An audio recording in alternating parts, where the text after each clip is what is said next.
Jong Hilario ibinunyag na nasa backstage muli si Paolo Abilino hinihintay si Kim Chiu. Muling bumisita ang aktor, wala na talagang makakapigil sa effort ni Paolo, alagang-alaga niya ang ating Chinita girl, gusto laging nakikita. Hiyawan at sigawan ang maririnig sa studio sa biglaang pagbisita nito. Tuwang-tuwa naman si Jong Hilario at todo ang pang-aasar kay Kim Chiu.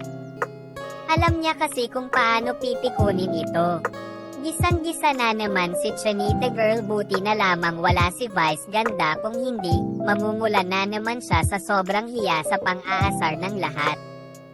Ayon nga sa mga komento, I believe that there are so many things that Kim and Paolo have in common. Kaya grabe ang chemistry nila. I believe that they are male and female version of each other.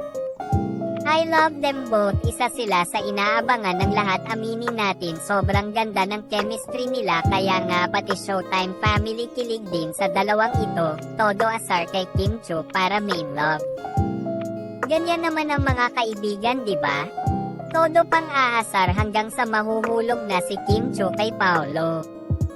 Ayon pa sa isang komento, wala sa anumang lahi ang love, ang important ay nagmamahalan ang bawat isa na may katapatan, kasiyahan, maayos at masayang relasyon na puno ng hope, faith, joy at deserve ng bawat isa, walang inaargabyadong tao.